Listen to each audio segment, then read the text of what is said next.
Hey, hello, I'm JulieJo. Welcome to my channel. If you're new here, welcome. I'm so glad that you're here. If you're not new here, welcome back. If you hear something, it's because I left my office door open for my dogs to run in and play. They're in a mood. They got the zoomies. They're zooming, okay? Don't forget to subscribe if you aren't already and hit the like button and if you enjoy the video, or the dislike if you don't like it, whatever you want. We are getting close to 20,000 subscribers and that's shocking to me, so thanks so much. I hear people in multi-level marketing companies say all the time how they are business owners and they own a small business, acting like they are their own boss. We know that's not true. They are not their own boss necessarily. They can be fired. They are contract workers for a large corporation. They are not what they say that they are, but that's pretty normal for them. They're very deceptive people, a lot of times very deceptive top leaders. Today we're going to look at a young living training called Lean Into Your Problem Areas. It's about business problem areas. So I'm curious to see what we're going to find in here. And Brittany Leggett or Leggetti, I don't know. Honestly, with all due respect, I just don't know how to say her last name. She is a part of the Slay Squad. Yeah, the Slay Squad. That's what her name says up here. So who knows what we're gonna see. So grab a drink, grab a snack, and let's get started. It's the night that we're gonna fall in love. I don't care about you and him. I don't care about what has been. I only care about your soft skin. Cause we're still sleeping in my head. I don't care about you and him. I don't care about what has been. I only care about your soft skin. Cause we're still sleeping in my head. So I will say for the first 4 minutes of this video, they practically don't say anything. I'm just gonna start where I think she starts to talk about something that has to do with this. Don't forget to leave your commentary below. I love to have discussions in the comments. Buckle up. All right, I see us on Facebook. I'll just double check that we're good over there. I know there's a little bit of a delay. All right, hi Regina, I saw you this morning too. I know we are gonna kick this off in about 1 minute. And I'm going to hold myself to 30 minutes, y'all. So I know we've had such great content and we've gone a little bit longer than, sometimes we intend to. So I'm going to do my very best to hang on to that 30-minute mark. So that's it. I'm just waiting for that time to turn on over and then She goes over about 4 minutes. So, but she does start this 4 minutes and 34 seconds before they really get into anything. It's all quiet for 4 straight minutes. Anyway. She goes over 4 minutes. Not so bad. I'm gonna roll. I'm assuming Facebook is okay. If anybody on Zoom is on Facebook or sees something weird on Facebook, just let me know in the Zoom chat. But nothing is loading other than saying that I'm live. So I think it's okay, but sometimes it's a little tricky to tell. All right, let's roll. Okay, guys. So today, make sure my phone's on silent. Okay, so today or tonight. Oh my God, I literally called this Young Living. It's Beachbody. I have called Beachbody something else almost every time I've done it. Listen, I swear I do my due diligence, but I just cannot for the love of God remember Beachbody. They're just nothing to me. That's intense, but it's true. I don't ever really cover them. It's whatever. Anyway, we'll carry on. First of all, I'm Brittany Leggett. Hi, you guys. Brittany Leggett Chamard. I'm super, super excited to be here. I know a lot of you sort of chimed in on my pre-call post in our Slay Squad Facebook group. So thank you so much for your input there. And I just am glad that you guys sort of got your wheels turning just a little bit. I hope that you are in the practice of visualizing regularly, but sometimes maybe you stop or you get out of the habit, or maybe it is new for you. So I was happy to see so many people chiming in. So today I'm going to talk about leaning into your problem areas, specifically in the business. So we're really going to sort of hone in on how to do this and why you should do that. But first, what I want to do is kind of do a really short visualization practice with you guys. So I really love these 2 quotes about visualizing, because again, visualizing is one of those things.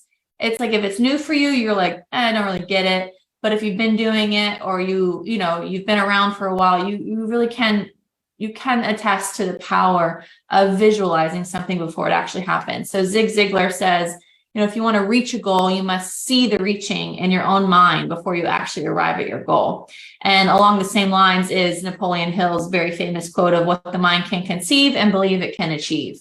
And that is a quote that I really hung on to my first couple years as a business owner here with BODI, because a lot of the things that we're doing in this business are just so new, right? A lot of us are, really testing the limits of our own personal strengths for the first. No, MLM and what you're doing with that is not new. I don't know if that's exactly what she's talking about, but she said here at BODI, so I'm guessing she's talking about, the process of having a business with Beachbody or a multi-level marketing company in general. And I still call it Beachbody because body is just weird. And no, even though they call it BODI and trying to be inclusive of all bodies, they're not. That's just my little sass for a second. First time we're testing our endurance and our perseverance.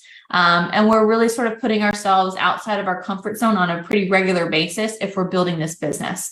And so the mindset piece, which I know you guys already know full well, and so many of our partners have already talked about this even just recently, but the mindset piece of what we do is just so important. And so why is it so important, Brittany? Because once you can get a hold and control someone's mindset, or really their mind and kind of their thoughts that go with it, you can make them do just about anything you want. You can also have control over their choices of whether they stay in. If you as a leader can put yourself above them and make them think that you have a greater mindset, you have greater ideas for them, you want what's best for them, they will listen to you. And it doesn't matter whether you truly want that for them or not. And in this case, it's not, in my opinion, that they truly want good things for them. It's that they want to make more money. Brittany wants to make more money. So she is saying mindset's the most important thing and you should listen to her about mindset, therefore giving her more control over your mindset. I just said mindset so many times. But I think you know what I mean, and it's definitely giving me cult vibes. What do you think? Oh, I love those two quotes. What the mind can conceive and believe it can achieve. And so if we're not going there in our minds first, we're sort of, putting ourselves at a disadvantage when we're going towards this goal that's important to us, whatever impact we want to make. So what I want you to do is, I really want you to do this. I want you to just humor me. Just close your eyes for a minute, right?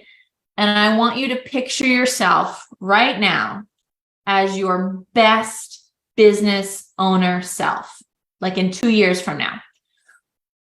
Imagine that you've accomplished all of your attainable goals and that things have gone as well as they possibly can. Like there have been no hiccups, or if there were hiccups, you overcame them.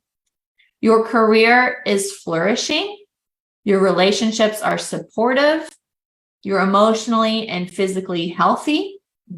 That sounds amazing. Beachbody's not going to give that to you. No MLM is going to give you healthy relationships.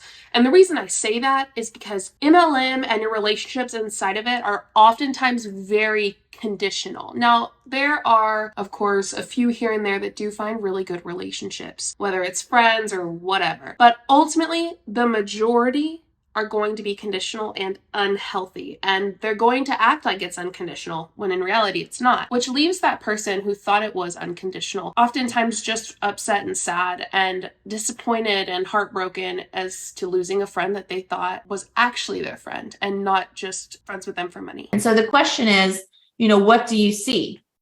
Are you leading a big team? Are you having maybe meaningful conversations with teammates and clients? This one's really important to me, but are you closing your laptop after a really productive early work morning as your bedhead baby walks into the living room, as the sun's rising? Are you speaking with confidence and saving money for your family's future? Think of things like, what are you, Brittany, they have to make money to be able to save it, hun. Come on now. wearing? What are you eating? How do you feel most specifically as you click open your BODI office website on Thursday morning? What are those things that you feel? Maybe you guys can put a few things in the chat. Tap into how you feel on Thursday morning when you're opening up your BODI office. Sometimes right now you might feel stressed. You might feel worried, but replace that with you being your best business owner self in 2 years from now. How are you feeling when you click in there? Joy, like I can breathe, excitement, proud, secure, happy, excited to work. Even though I was relatively successful in the MLM I was a part of, every time I clicked to look, I was always so stressed and anxious. Always. And maybe, you know what? Maybe that's just a me thing, right? Maybe it's my own issue, but maybe it's not. And I want to hear your thoughts. If you were in an MLM, did you have that same experience? Were you just really anxious about the numbers? Were you stressed about the numbers? I feel like that's what they push oftentimes. They push the numbers so much because that's how they make more money. That's how ultimately you can rank up and whatnot. They push those so much and it causes so much thought and anxiety over them. I don't know. Let me know your experience and if they made you anxious or not. Accomplished, satisfied, proud, happy, confident, proud.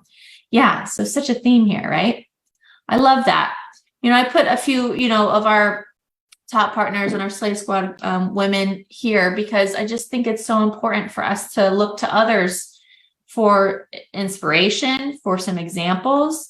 Not that you want to do it exactly like they have, but that they've shown you what's possible, right? They've paved a way in a way. They've sort of shown you like, hey, if I stick with this long enough, if I get serious about the business, then maybe I could also carve out my own path. And that could also lead to my best business owner self.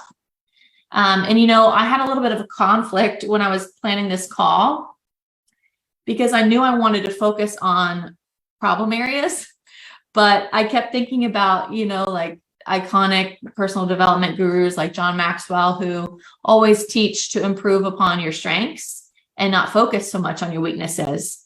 And so that definitely remains true when it comes to what you're naturally good at or better at. But what about the obstacles that we undoubtedly face? Like, what about the obstacles? We can positive think and strength think all we want, but the truth is, I've been in the business a decade. There are going to be business and personal ups and downs. And so, I want to talk about the problem areas because I think so many times, and I'm going to get into this a little bit deeper soon, so many times we spend so much energy avoiding the problem that we actually end up in a worse space. So my question, and I think we can all do this if we're honest, can we identify a problem area in your business?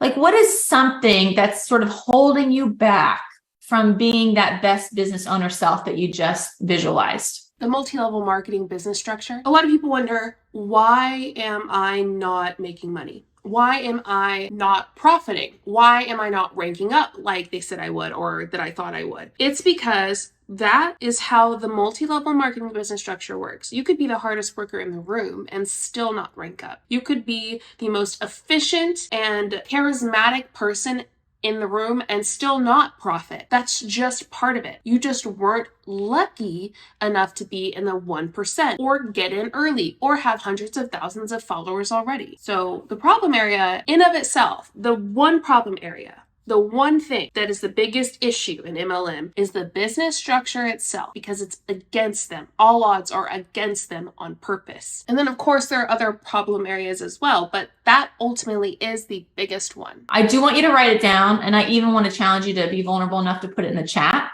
But what is a problem area? It could be your own personal fitness journey or your own consistency with your personal fitness journey.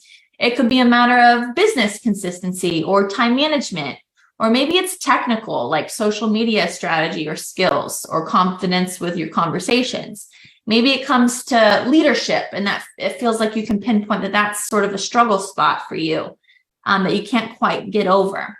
And so I really appreciate you guys being vulnerable in the chat. I see it going, and I hope that gives us all a little bit of reassurance that we're all human. We all can identify a problem area, even when we're, doing really well. We're human, right? We can all identify a problem area that we wish to improve upon. And so I want you, once you've written that down, I want you to really sort of stick with that. I want you to hold on to that. Of course, it might evolve if you think about this, tonight and tomorrow. That's totally fine. And I'm springing this on you. But I want you to think about that problem area that I've just asked you about. And I want you to hold on to that for the remainder of the call. But she said business. Everyone has problem areas in their life. So now what she's doing, from my opinion, right, from what I heard and what I see, is trying to kind of blend the two, business and life problem areas. Trying to make it more gray than black and white, which it should be black and white. It looks like she's blending them, which is a big issue because if you tie your problem areas personally in with your business problem areas, it's difficult to kind of unhook the two, right? It's difficult to leave the business, if you want, when you tie your personal self to it. It's like when they take religion and they mix it with the MLM, right? Like Play-Doh, like red and blue, and you put them together, and the more it kneads in, right, the more you knead it together, it starts to turn purple and becomes a lot harder to actually pull it apart. So this is a quote that has stuck with me. I have a long history with ups and downs in my own business. I had a really big down one year, and this book called Take the Stairs by Rory Vaden was really crucial for me in healing through those obstacles and like gaining strength from the struggle. And there's this quote from him that says, very often the emotional energy of making a decision is actually greater than the physical energy of executing that decision. So I'll read that one more time. Very often, the emotional energy of making a decision is greater than the physical energy of executing that decision. Okay, but that doesn't apply here because they try to make it easy for you to make the decision. But in reality, the physical energy of doing that decision or working the business is way, way harder than making the decision to start it. So that meant a lot to me. I really sort of took that to heart. And I wrote it down on one of my journals. I actually posted on social media about it. I had to look at my social media posts. Okay, aren't you supposed to be training? What is this? It meant a lot to you. Great. And what are you doing? Are you going to train their business problem areas? Or are you just going to keep talking about quotes? To sort of, relive that moment and that season of my life. But that's something that's really important because so many times we know we have this problem, but a lot of us just avoid the problem because we don't want to deal with having to overcome the problem. We don't want to deal with maybe having to admit the problem. And it just feels really uncomfortable, right? So another sort of resource for you all that sort of really talks through this and something I'm going to spin off of is this book, The Obstacle is the Way. And again, this is a book that I read many years ago and I've referenced back to it many, many times. She has spent 10 minutes of her 30 minutes not training. She has spent 10 minutes of her 30 minutes saying some things that really stuck with her, some quotes that could be found on Pinterest, and then sharing a book or something, and then trying to make them say something they struggle with. This is not a training. It's ridiculous. It's just something I think to butter herself up or make her feel better. Concepts have kind of stuck with me. And so The Obstacle is the Way has lots of really amazing content, but something that I took away from the most is when we look at other people's problems, we don't get so worked up about them because we perceive them objectively. And that's what allows us to be able to see a lot clearer and react accordingly. And oftentimes we can give much better advice on how to tackle that problem. And so when you're thinking about your problem, thank you, Morgan, for dropping that. When you're thinking about your problem, it's really important that we take the emotion out of it and look at our problem objectively. Act as if it was our friend that had the problem. What would you tell them to do? When you are thinking about something, this is what my therapist has taught me. You need to have both logic and emotion. You need to find the middle ground between the two, because having just logic when making a decision is not going to make it the correct decision, as well as having just emotion. You need to have a good mix of both to be able to make the right decision, to be able to properly think through something that you're struggling with or whatever in general. A good mix, a healthy mix of both. If you leave one out, you're missing an important part of your decision making. Listen, that wasn't me. That wasn't me that said that. What would be the advice that you give them, right? So many of you guys said conversation skills, being generic, a bit of a fear of leadership, fear of failure, consistency, commitment, nutrition, time management, organization, duplication. There's so many things here. And so when you think about that problem, we really do have to ask ourselves, man, like, what would I tell a friend if this was their problem? If I was unattached to the outcome or to the work that it takes to overcome the problem, right? What would I be saying to them? What would I share? Carl said this at Summit this year, and it is one of those things. Carl always says one or two things that just really, really stick with me. And this is something that he said. I think it stuck with me because it's something I'm really living out right now. And he said, the people with the problem solve the problem. And so you can think of that in any part of your life, not just business, right? But that's true, right? The people that have the problem, they're the ones that solve the problem. If you have a health problem, you go to the doctor, hopefully. If you have an issue with like a water issue in your house, you call the plumber. If your child has an issue with math or a problem with understanding a certain text when reading, they go to tutoring with their English teacher. The people with the problems don't necessarily solve the problems. Because if they did, they wouldn't have the problem in the first place. I'm not saying it's that way for every single thing in the world, but I'm saying, like, logically speaking, that's just not true. As your upline, you're supposed to help them solve the problem. And so far, not so much. People that are in the field, they're in the trenches, that know what it's like to come up short or lack something.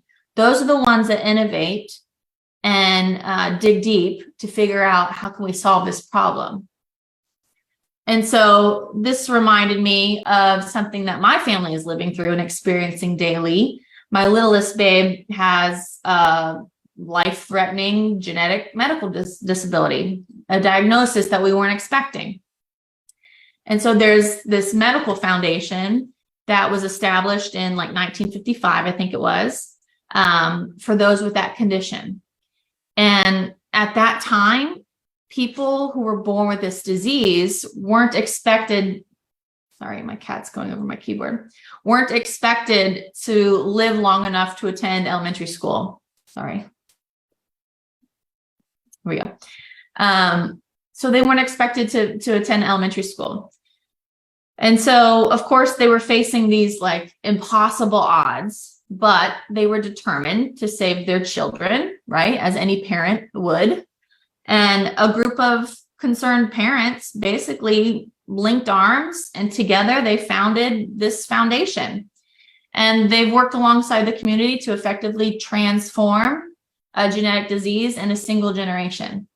And, you know, the work that they've done, the commitment to the problem has wound up making this disease one of the most amazing stories in medicine today, because of the progress in research and drug development and specialized care and all these things. But the parents didn't solve the problem. The problem is, how do we help these kids not struggle with this disease as much, right? What's something we could do to make the disease not move so quickly? People who do that are the doctors. Now, maybe they raise some money to help the doctors solve the problem, which is incredible. I mean, that kind of stuff's very important. This has nothing to do with the MLM. This is not the same situation. And it's a false equivalence fallacy whenever you're looking at what she's trying to do and what she's actually doing in this situation. This is probably a really incredible story that I don't know much about. But what she leaves out is like the medical professionals and the scientists and all these people who actually solved the issue of the disease and like making it to where instead of not making it to elementary, they go and live into their 30s and 40s.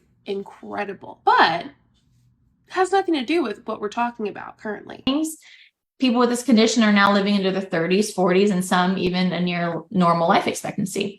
But the people who had the problem, which were the parents, solved the problem.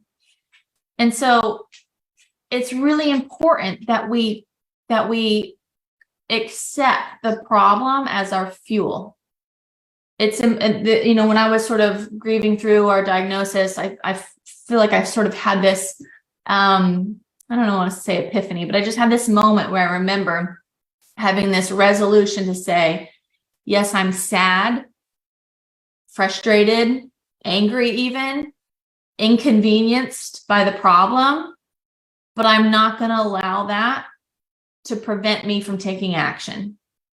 And that's what it should be with every problem that we have. With all due respect to her and her family, she didn't solve the problem. The people who took care of her baby did. The doctors, the nurses, they're solving the problem. She didn't solve it. Now, without her support, it would be extremely difficult to get her baby help. But just to be frank, she didn't solve the problem. And again, this has nothing to do with this instance that we're going over in this MLM Boss Babe Hun Slay Squad training. If we've got a problem in the way of something that's super important to us, we've got to look at that problem and say, it's not going to make me inactive.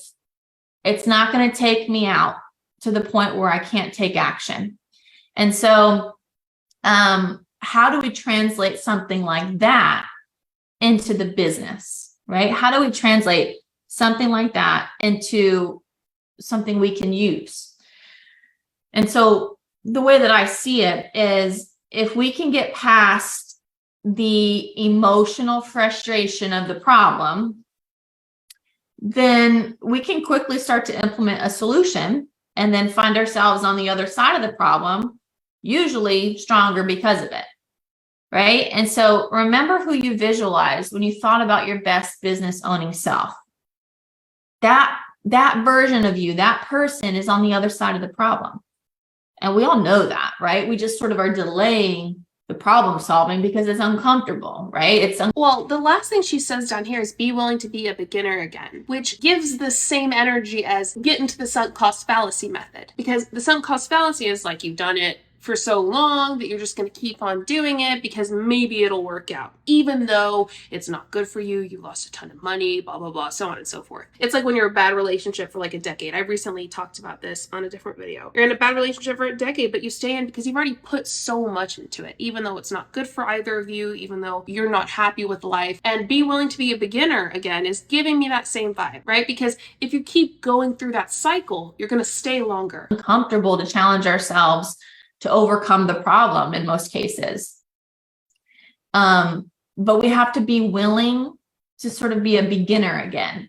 Like we've got to, when we've identified this problem, it's like what we used to say a long time ago when we used to call ourselves coaches, we have to be coachable, right? Like we have to be willing to be coachable, even in a leadership position. Right? We're not too, in other words, be willing to be manipulated into what you want the person who's quote unquote coaching you to be. Accomplished or too tenured to receive, advice from a national wake-up call or from a team call that we've been attending for years now. We've got to be willing to be a beginner again. And so I wanted to sort of brainstorm some possible problems and solutions and kind of give you my take on it. And I got some call to actions for you, and then we're done. Okay, so a common problem that I see in the business, and a lot of you kind of shared in the chat, was I don't have a personal story, or I don't have a transformation that's compelling. I haven't been proof that what I offer others actually works, right? So that might be your problem, or that might be some of your newer partners' problems as they're coming into the business.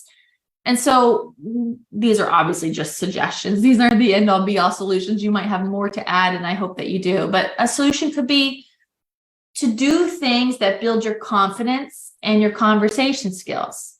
So you have to ask yourself, and what I'm doing right now or every day, is that building my confidence? Like we have to be an active participant in our business strengthening, right? So do the things that build your confidence and your conversation skills. Something like investing in a personal development book or course that's about storytelling, right? It doesn't need to be this big, long, arduous thing, but it can be Is it Jessie Lee's kind of storytelling? The one where you are deceptive about what actually happened and are able to manipulate your audience? That's Jessie Lee's storytelling. Well, at least that's what it seems like. I think she was just really honest about the Columbia stuff and not actually quote unquote storytelling. But I'm getting the same vibe here of like, you need to learn how to be kind of like almost like charismatic, right? Build your confidence, your conversation skills, and be able to deceive people. If you haven't had the transformation, or if you don't have proof of what it offers others, then you can't say what it offers others, really, because you can't prove it. Very specific skill set topic that you want to improve upon, and you become a student and you'd be willing to learn and be a beginner, but then you have to implement, right? Another thing which is like so quickly and often overlooked in our business is to simply start and complete a program and document the journey publicly. So when we do that, without any other level of skill or knowledge, that develops confidence, and that creates a personal story that others are compelled to follow because they're seeing themselves in your shoes. But if we refuse to be a beginner again, oh, I've done 10 years worth of programs, or oh, I've done, these nutrition plans 100 times, or whatever it is, I get it. You get tired of it. I totally get it. But if we're not willing to be a beginner again, then we sort of skip too many steps and it's hard for others to follow. Kendra Hall, you guys know her, but she just posted this the other day, which I absolutely loved. And she said, do not fall for the lie that you must live a bigger life to tell better stories. The best lives are lived by loving each small story as it happens. And so how many times have we heard that? Like, oh, we don't have this big dramatic transformation or story to tell, or tearjerker past or whatever. But that's not necessarily the strongest stance, right? Like, don't fall for that lie. You should go read her post about that. But anyways, doing things that build your confidence and your conversation skills are very, very important to solve this problem. Okay, let's keep moving. Oh, what did I just do? Oh, sorry. Okay. Another example of a problem is, I'm running out of leads. I'm starting to hope for anyone to just sign up with me. I'll take anyone, right? We've all sort of been there or felt that, or we've seen other people, sort of struggling with that. And so to me, the solution for this is sort of a mix of mindset and marketing skills.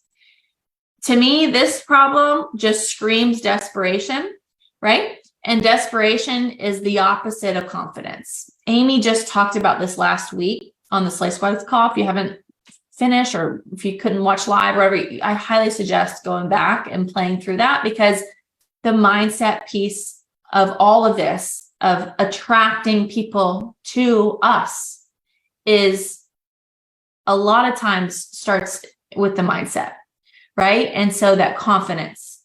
And so and also, of course, the Body Basics group has so much training, even recently, right, from our Superstar Takeover.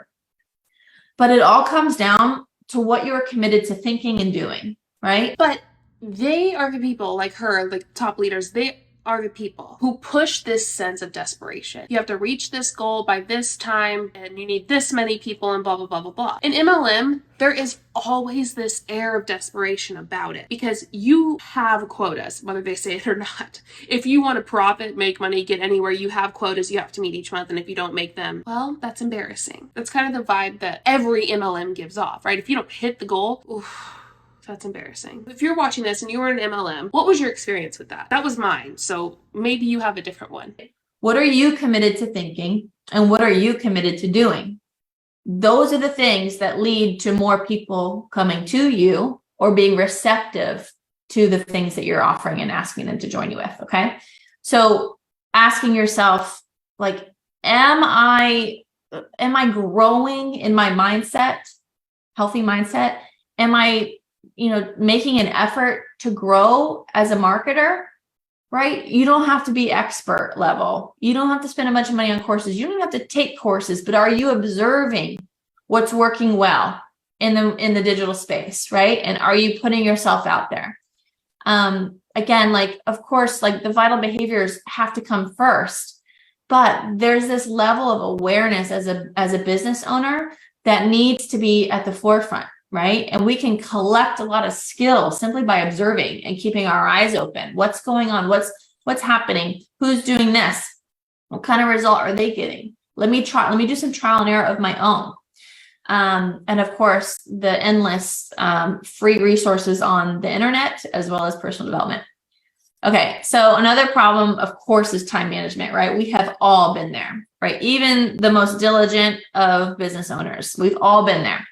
You might think to yourself, I'm always running out of time, or I'm not hitting my short-term business goals like Success Club, right? Those are all time management problems.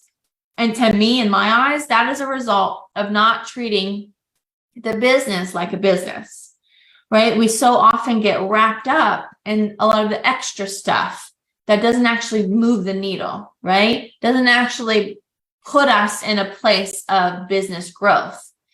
And the way I see it is we either spend time feeling frazzled or we spend the time being intentional and getting organized, right, with our time. So like either way, you're spending the time. You might as well push yourself out of your comfort zone.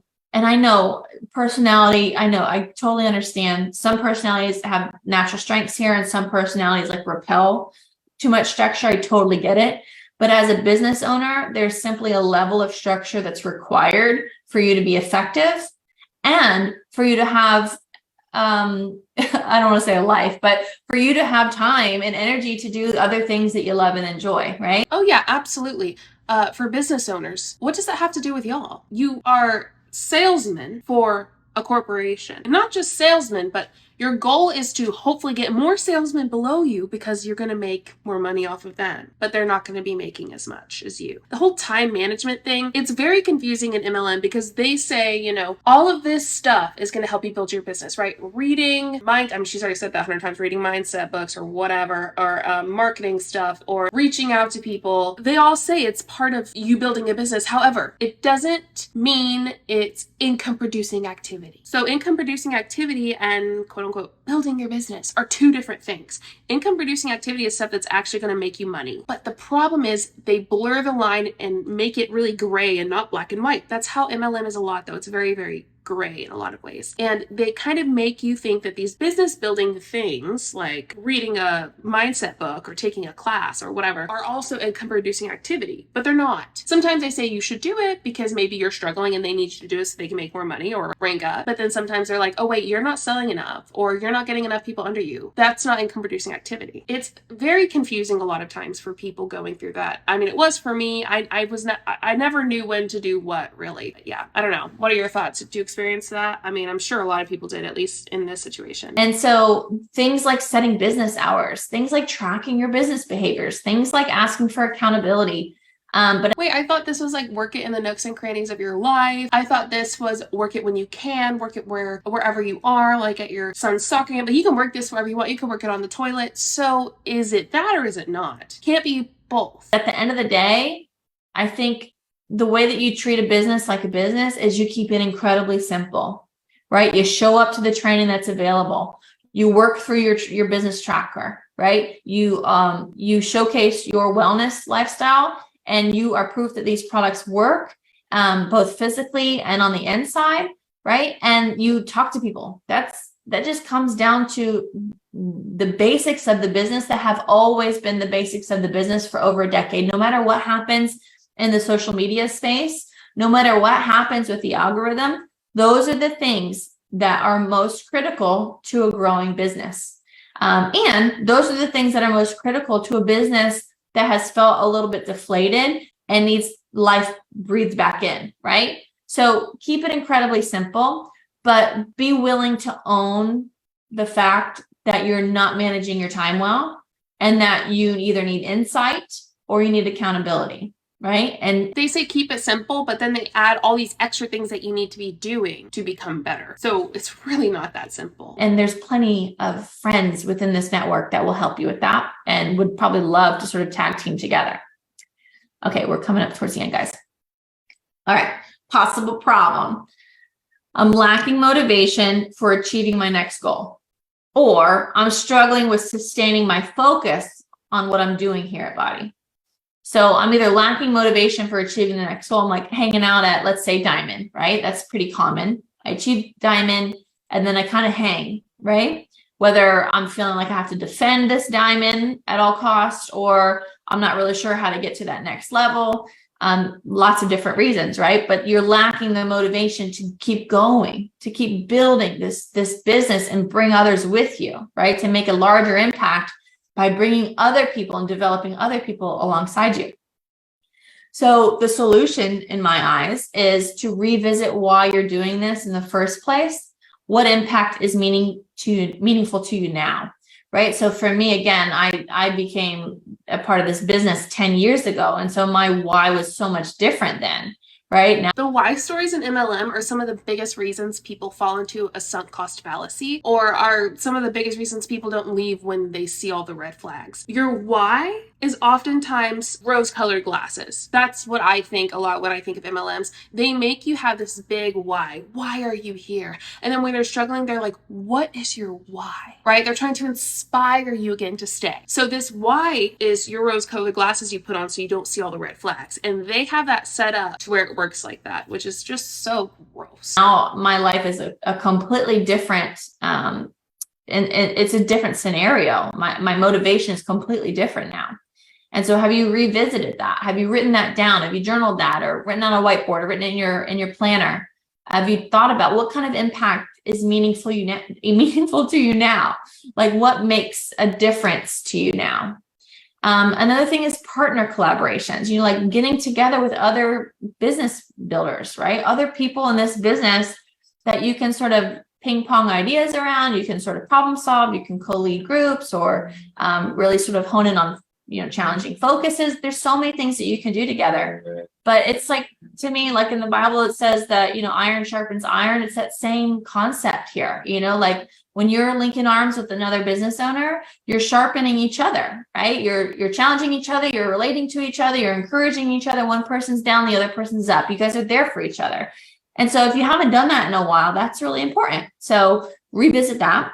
And then, of course, being plugged in to the team, to the network, to events and happenings, right? Something I used to say to my team a long time ago is to get off the fringe, because I always found that the partners that were on the fringe, meaning they like kind of got on the board of like Success Club leaderboard or volume leaderboard. They sometimes chimed in to the team page. They sometimes, hopped on Zoom with us.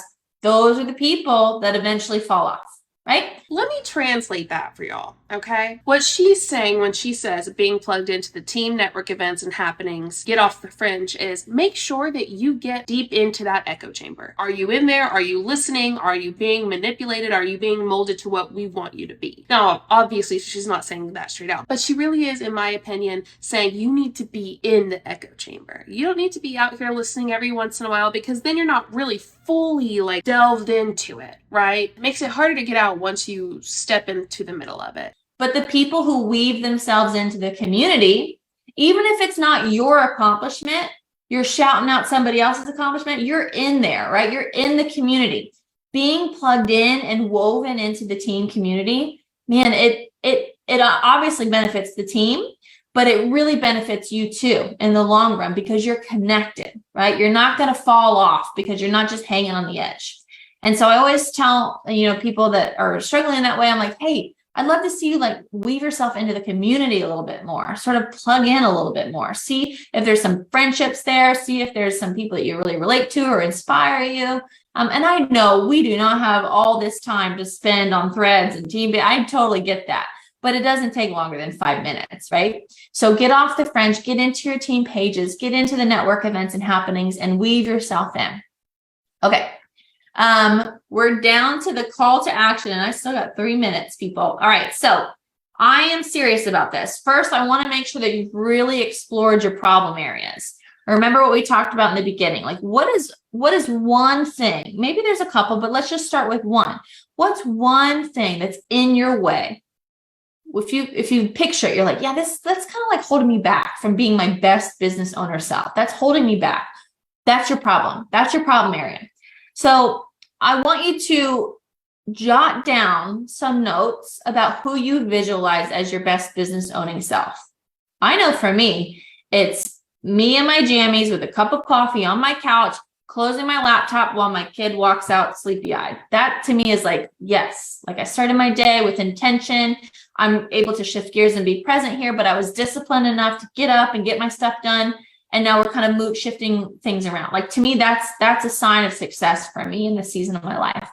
Yeah, I mean, for her, who's up high in BODI, or Beachbody to me, who has the privilege of being able to stay home, is not working out and about, she's just doing BODI. From what I know, she might be doing other fringe stuff, like it looks like she might be doing a blog, but that's pretty much it. It's easy to say that when you're her, but it's not so easy to implement that when you have a full-time job and children and you got your family and you're trying to have a life outside of this, because ultimately what they want you to do is they try to push you to go just do this for 2 years, 3 years, and that you're just giving up 2 or 3 years of your life when it comes to like hobbies and stuff to have so much more life and so many more options after. So ultimately they try to deceive you into thinking after that little bit of time you're going to have everything you've ever wanted.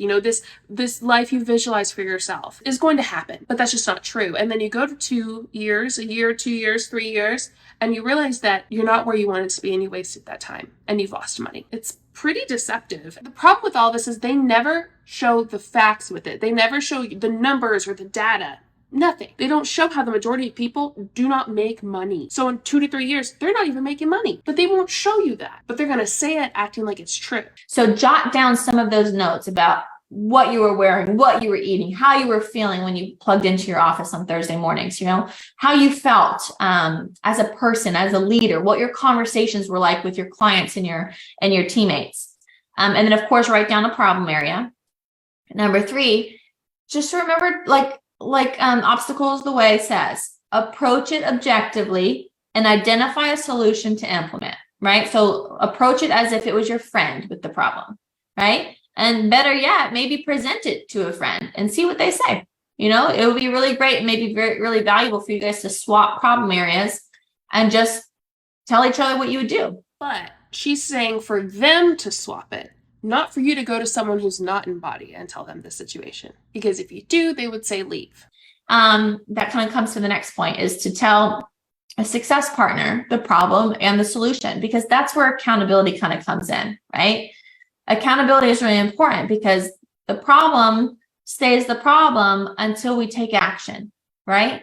Don't let the problem steal so much from you that it caused you to be inactive, right? Your best business owner self is too powerful. You have too much ahead of you in terms of what you're going to accomplish, the impact you're going to make on the lives of other people, the impact and influence you're going to have within the walls of your own home. The problem is holding us all back from being that person. And then the last thing, and I don't want you to brush this off, I want us to do it right this second. Grab your phone, set an alarm on your phone to check in with yourself in 1 week on July 25th. Do it at a time of day that's not bonkers for you. So for me, that's probably like 12 p.m. Just right in there, check in with self about problem area. You can put whatever you want, but that's what I'm putting. Okay. Check in with self about problem area and make the alarm go off. Don't forget that part. Alert at time of event, 12 p.m. Okay. We all got it? Add it. So set that alarm on your phone to check in with yourself in 1 week to see how it's going and how you're doing with implementing that solution. Okay. So this is the level of accountability that is required to make change and to keep working at the problem until it becomes something that's not that big a deal anymore. And remember what we talked about in the beginning as I close us up. Very often, the emotional energy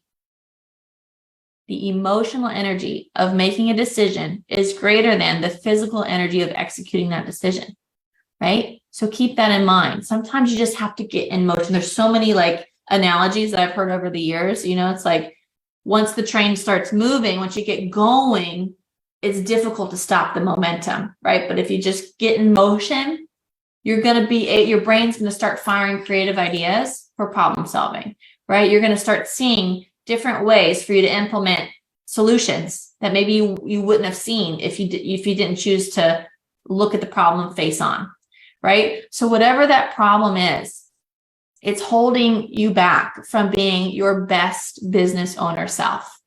And it's so tangible for you. It's so tangible for all of us, right? But we have to be willing to be a starter, to be a beginner, and to embrace any of the discomfort that kind of comes along with that problem solving. And don't forget, like the way that you approach this problem solving, will change lives. It will change lives. And so that's what you have to keep in mind. It is that important, you guys. To avoid the problem just keeps you stuck.